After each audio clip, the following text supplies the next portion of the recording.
오늘 말씀의 제목은 삶에 쫓기지 말고 믿음을 쫓아 살아라, 이런 제목으로 말씀 증거하겠습니다. 그 물고기를 잡으면은 금방 죽는 것들이 있고 잘 죽지 않는 것들이 있다고 합니다. 그래서 고등어, 갈치, 꽁치 이런 건 잡으면 금방 죽는다고 합니다. 그런데 메기나 장어들은 여간해서 죽지가 않는다고 합니다. 그러니까 이유를 들어보니까 성질이 급한 놈들은 스트레스를 많이 받아서 일찍 죽는다고 얘기하고, 또 나름대로 스트레스가 적게 오는 물고기들은 또 오래 산다고 얘기를 합니다. 여러분, 현대인들이 겪는 무서운 병들이 있죠. 암도 있고 심장마비도 있고 여러 가지 병들이 있습니다. 그런데 물론 이런 병들을 걸리는 이유 중에 하나가 식습관, 유전, 여러 가지가 있다고 하는데, 의외로 스트레스가 굉장히 기인하는 것들이 굉장히 많습니다. 여러분, 스트레스는 적당히 있으면 좋은데 지나치면 화가 된다는 것입니다. 그런데 대부분 현대인뿐만 아니라 예술 믿는 우리들도 스트레스 굉장히 많이 받고 삽니다. 여러분, 스트레스가 사실 언제 옵니까? 내가 하는 일들이 잘 안 풀릴 때, 내가 어떤 성취욕을 가지고 뛰어야 되는데 그 부분에서 이루지 못할 때, 심지어는 우리 사역을 하다가도 저쪽 지는 좀 부흥하고 화기애애한데 우리 지는 좀 우울하다. 그러면 그거 진장님이 제일 스트레스 받고요. 또 진장님만 스트레스 받는 거 아닙니다. 그 진원들도 꿀꿀합니다. 그러니까 모든 부분에서 사람들은 알게 모르게 스트레스가 많이 있는 것 같아요. 저도 사실 저는 스트레스를 별로 안 받는 사람이라고 생각했는데 저도 은근히 스트레스가 있는 것 같아요. 제가 사실 인생에 고난도 많고 어려움도 많은데 제가 왜 이렇게 자격증 따고 배우고 노력하냐면 제가 그만큼 고난이 많은 거예요. 제가 지난번 한식조리사 따고 그냥 있었겠습니까? 벌써 양식 끝내서 양식 시험 봤습니다. 학원에선 이해가 안 가요. 이 사람이 도대체 무슨 능력이 있길래 한 달 만에 제가 손가락도 됐죠. 양식 시험보다 됐어요. 사실 이번에 그 브라운 스톡하고 오믈렛이 나왔는데 우습죠. 오믈렛 달걀을 몇 판을 깨서 했는데, 제가 인생에 있어 분노 있으면은 막 달걀 깨서 하고 브라운 스톡 끓이고 해서 사실 음식은 만드는 거 어렵지 않았어요. 그래서 넉넉하게 붙을 건데 제가 요즘 스트레스가 많은 일이 있어가지고 냄비가 끓고 있는데 저답지 않게 그 냄비 끓는 걸 잡은 거예요. 진짜 생각 없이 하다가. 그래서 이제 여기 화상을 입었거든요. 화상을 입었는데 웬만하면은 그냥 치료받으러 나가는데 또 저는 그걸 해서 다시 내고 나갔어요. 내고 나갔는데 어제 시험 보니까 3점이 부족해서 떨어뜨렸더라고요. 왜냐면은 음식 만든 건 충분한데 거기서 다치면 감독관들이 와서 점수를 깎거든요. 그러니까 내가 거기서 다치니까 한 1, 20점 깎였으니까 그냥 했으면 무사히 통과인데 이제 가을에 또 보면 되죠. 그거 걱정은 안 하는데, 저도 그런 것 같아요. 인생에서 고난 있고 스트레스가 있으니까 사람이, 세상 사람들은 그 스트레스가 있으면 술을 마시고 세상적으로 나가지만은 목사니까 마땅히 할 게 없는 거예요. 그러니까 어떻게 해요? 분노나 어려움이 있으면 막 요리를 하든지 운동을 하든지 나름대로 풀거든요. 여러분 안에 있는 스트레스나 어려움들을 어떻게 풀고 있습니까? 대부분 해소를 못해요. 다 어려움 가운데 있거든요. 그래서 내면 세계의 질서와 영적인 성장이라는 고든 맥도날드는 현대인 대부분이 쫓기는 삶을 살고 있대요. 내가 얼마 안에 돈을 얼마를 벌어야 되는데, 내가 이 나이에는 시집장가 가야 되는데, 이 나이에는 어느 정도 승진을 해야 되는데, 여러분 쫓기는 삶을 살다 보면 어떻게 되냐면은 하나님과의 관계가 사실 등한시돼요. 저도 이렇게 여러 가지 이렇게 하다 보니까 이게 그러거든요. 이거 하면 이거 하고 다음에 벌써 스케줄들이 다 있는데, 이러다 보니까 나랑 하나님과 이렇게 조금 멀어지는 거예요. 예전에는 다른 거 없어도 그냥 하나님 의지하면 되는데, 내 나름대로는 스트레스를 풀려고 하는 건데, 또 사람이 그렇잖아요. 하다 보면 목표의식이 생기고 그러다 보면 거기에 몰입이 되거든요. 그러면 그 안에서 자기 생각의 카테고리가 있는 거예요. 그러니까 여기 계신 분들도 어떤 사람들은 나는 직장을 위해서 탭스든 뭐든 영어든 뭐든 또 뭐를 해서 파워포인트든 나름대로 노력을 한대지만, 어떻게 보면은 그 자신의 스트레스 안에서 그런 것들을 추구하면서 그 복잡한 것들을 잊어버리려는 그런 마음도 있게 된다는 거예요. 여러분, 그 프레드 미첼이라는 선교사분이 이런 얘기를 했어요. 너무 바빠서 너의 삶이 황무지가 될 걸 주의하라. 무슨 말입니까? 우리 인생이 하나님 떠나면은 황무지가 돼요. 이것저것 스펙이 쌓이고 이것저것 세상 사람들을 인정을 하는데 우리의 내적인 부분은 많이 무너질 수 있다는 거예요. 여러분, 쫓기는 사람들이 어떤 삶의 형태가 나타나냐면은 사람들한테 인정받으려다 보니까 인정은 받지만 점점 자신 안에 있는 내적인 공허함들, 그리고 자기 인생을 자기가 다 계속 개척해 나가야 되니까 어떻게 됩니까? 쫓기는데 더 이게 악순환이 되는 거예요. 여러분 오늘 본문에 보면 사울이 왜 어떻게 보면은 진짜 멋진 사람 아니었어요? 사울 말씀 본문에 보니까 사울은 부가 있었고요, 또 매력적인 외모가 있었고, 또 남보다 어깨 위에 키가 클 정도로 굉장히 좋은 체격이 있었다고 하죠. 그러니까 완벽한 조건을 갖지 않았어요? 근데 완벽한 조건 가운데 계속 왜 이렇게 쫓깁니까? 마귀의 음성이 들리는 거야. 네가 가지고 있는 자리 다윗이 뺏길지 모른다. 너 네 아들에게 못 물려줄 수도 있다. 계속 쫓기는 거예요. 그러니까 계속 쫓기니까 어떻게 해요? 그걸 자기가 스스로 해결을 해야 되니까 점점 악수를 계속 두리게 되는 거죠. 전전긍긍. 여러분 우리 마음 가운데 이 쫓기는 마음 예수 그리스도 안에서 이게 해결해야 되거든요. 저는 오늘 사울을 통해서 우리 인생에 쫓기는 마음을 어떻게 진짜 컴다운 시킬 것인지 한번 돌아봤으면 좋겠어요. 여러분 사실 하나님 앞에서 쫓길 때마다 뭘로 돌아가야 됩니까? 믿음으로 돌아가야 되고 기도로 돌아가야 되고, 그리고 급한 마음 가운데 그 급한 마음을 내서 그걸 행동에 옮기기 전에 하나님 앞에 무릎 꿇고 기도해야 된다는 거예요. 사울이 사실 쫓기니까 했던 큰 실수 중에 하나가 뭡니까? 블레셋 족속과 전투를 앞두고 있었는데 사무엘 선지자가 너 7일을 기다려라. 7일. 사실 7일 뭐 깁니까? 일주일. 별로 길지 않잖아요. 그런데 사람이 쫓기면은 7일도 너무 긴 거예요. 여러분 너무 쫓기면 어떤 결정을 하거나 뭐 어떤 일을 할 때 하루도 너무 긴 거예요. 그래서 빨리 이것도 해결됐으면, 그러니까 초조하고 쫓기고 이러니까 어떻게 돼요? 선지자가 와서 예배를 드려야 되는데 자기가 해결하고 자기가 예배 드리잖아요. 그러니까 어떻게 됩니까? 결국 그것 때문에 모든 것을 잃어버리죠. 아니 그냥 있었으면은 자기가 왕자도 잘 유지하고 아들에게 왕위도 물려줬을 텐데 쫓기다 보니까 악수를 두게 되는 거 아니에요? 근데 가장 큰 악수는 뭡니까? 하나님과의 관계가 멀어지잖아요. 여러분 과연 우리가 지금 열심히 달려가고 있는데 우리 인생 가운데 정말 올바른 방향을 향해서 뛰고 있습니까? 뛰고 있다면 다행인데 올바르지 못한 경우로 우리가 쫓기면서 믿음을 쫓기보다는 삶에 쫓기게 된다는 겁니다. 여러분 쫓기는 사람들의 멘탈을 잘 보면요, 자기만 생각해요. 자기만. 물론 여러분 본능은 우리만을 생각하고 우리가 신앙생활 잘하고 우리가 성공하는 거 뭐 본능인데 어떻게 하겠습니까? 말로는 남을 위해서 살아야 하지만 이게 뭐 나도 살아야 되는 것 아닙니까? 그런데 우리 쫓기는 사람들은 자기만을 생각하게 되다 보니까 어떻게 돼요? 발상이 항상 내 중심이에요. 내가 인정받으면 좋은 일이고 내가 안 되면은 뭐 안 좋은 거고, 그리고 과정보다는 항상 열매에 집착하는 게 되죠. 여러분 하나님께서 우리 구약을 쭉 읽어보면은 열매도 중요하지만 열매는 여호와의 분복이고 하나님께서 주시는 겁니다. 은혜입니다. 축복입니다. 그런데 이 과정이 굉장히 중요한 거예요. 여러분 이 과정, 여러분 우리 인생 신앙생활하는 가운데 이 과정들 우리가 잘 누리고 있습니까 과연? 어느 날 정말 너무나도 어떤 열매를 위해서 뛰었는데 나중에 송두리째 그것들을 빼앗겨 버릴 수도 있게 된다는 거예요. 제가 과거에 그 어떤 숙대 교수님이 한 분 돌아가셔가지고 거기 장례식장 갔는데 그 모여있는 분들이 그런 얘기 하더라고요. 이 교수님이 힘들게 유학 마치고 강단에서 이제 2년 만에 과로와 스트레스로 돌아가셨대요. 그러니까 그러면서 거기 교수님들이 하는 얘기가 인생은 아무것도 아니다. 뭘 우리가 그렇게 아둥바둥하면서 뛰는 것인가. 순식간에 다 뺏길 수도 있는데. 여러분 사실 우리 생명이 사라지면 다 끝나는 거 아니에요? 여러분의 스펙, 무슨 언어, 요리 실력, 필라테스 자격증, 생활체육 3급. 제가 죽으면 다 끝 아니에요? 아무것도 아닌 거 아니에요? 그래서 정말 가치 있는데 소망을 두는 게 정말 중요하다는 거예요. 이걸 가지고 하나님 앞에 어떻게 쓸 것인가. 내 안에 그런 것들 다 묻어놓고 있으면 이제 썩어버리는 거죠.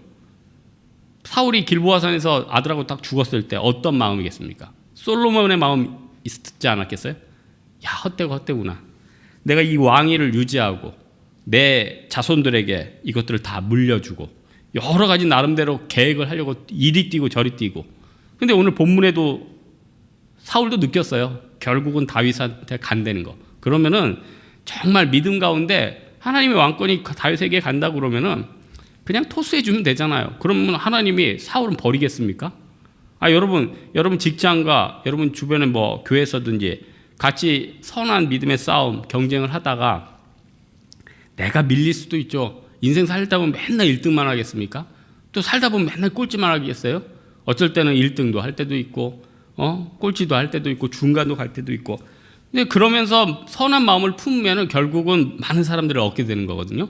그런데 그걸 견디지 못하면 어떻게 합니까? 시기심이 발동하게 되는 거고, 자기가 자기를 괴롭히게 되는 거고, 자기가 진짜 있는 귀중한 더 좋은 가치를 다 잃어버리게 된다는 거예요. 여러분 지금 과정들을 잘 누리십시오. 예? 여러분 저는 요즘 철야하면서 은혜도 있고 돌아보니까 지난 1년 동안 철야 없었을 때도 참 귀중한 시간이었다. 잠 많이 잤으니까 정말 귀중한 시간이었던가. 저는 요즘 철야도 귀중하지만 지난 1년이 너무 귀중한 거예요. 내가 왜 그때 좀 더 자고 좀 더 눕자. 부모님 오시고 저기 좀 어디 좀 많이 좀 갔다 오고 그럴 걸. 뭐 잠만 잤을까? 네? 여러분 모든 게 귀한 시간입니다. 지금 철야 있는 시간도 너무 귀하고 내년에 여러분 철야 할지 안 할지 어떻게 알아? 그럼 모르는 거거든요. 그러니까 여러분 그때 주어 주실 때 하나님 앞에 정말 열심히 하는 거. 그러니까 예수님 제자들이 예수님이 곧 돌아가실 거 알았다면은 그 시간 정말 귀하게 보내지 않았겠습니까? 네?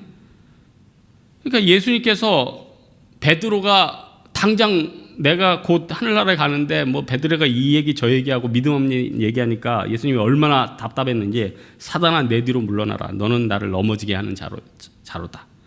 정말 하나님의 일을 생각하지 않고 바로 인간적인 세상의 일, 바로 내 앞의 일을 생각하면은 정말 사람이 좁아지고 앞에밖에 모른다는 거예요.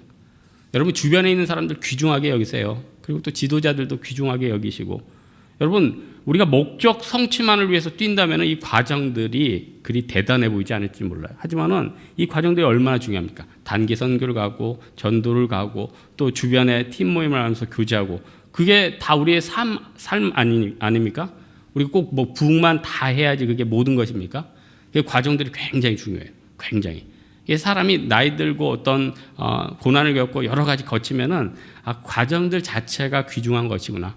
그래서 가급적이면요, 여러분 주변에 귀한 사람들이 있으면 시간들 많이 보내시고 얘기도 많이 하시고 그 가운데 가치를 창출해야 된다는 거예요. 여러분 쫓길수록요, 믿음 가운데 하나님 앞에 서게 달라고 기도하면 하나님 뭘 주시냐면 진짜 마음에 여유를 주세요. 여유를. 어떤 사람은요, 앞길이 안 열리면 불평만 많이 생깁니다. 내가 하나님 앞에 이렇게 헌신했는데 내 결과는 이게 무엇입니까? 그리고 인간적으로 그때부터는 어떻게 돼요? 믿음이 막 흔들리니까 인간적인 계산만 막 하게 돼요.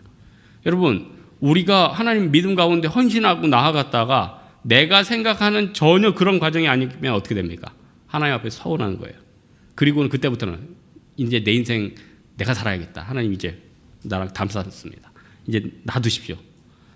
여러분 예수님께서 베세다 광야에서 복음을 전파하시고 10,000명이 넘는 사람들에게 밥을 줘야 되는데 주님이 빌립한테 묻습니다. 너 이렇게 많은 사람들 밥 줘야 되는데 어떻게 하겠냐? 그러니까 빌립이 머리가 잘 도니까 200데나리온이 필요합니다. 이렇게 얘기를 해요.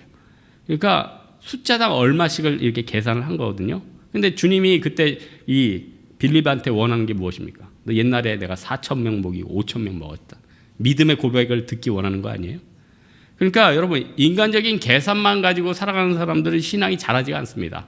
하나님은 어떤 쓰러진 사람들도 세워주시고 또 막힌 사람들도 길도 열어주시고 결국 인생이라는 그 어떻게 보면은 긴 여정 가운데 모든 것이 합력하여 선을 이루고 종국적인 승리를 주기 원하시는 거거든요. 우리가 제한받지 않는 하나님 좀 제한하지 말고 마음 가운데 조금 여유로운 마음을 가지고 하나님 앞에 나아가야 된다는 겁니다. 그래서 오늘 본문에 물론 사울의 시기가 있고 사울의 고백이 있지만은 사실 주인공 사무엘상하의 주인공은 다윗 아닙니까? 다윗은 어떻게 보면은 사실 고난이 왕이 되기 이전부터 10년 동안은 숨어 지내고 쫓겨다니고 그게 뭐 말이 10년이지 10년 정도 사람이 고난에 접하면요 영이 피폐해집니다. 진짜 피폐해져요.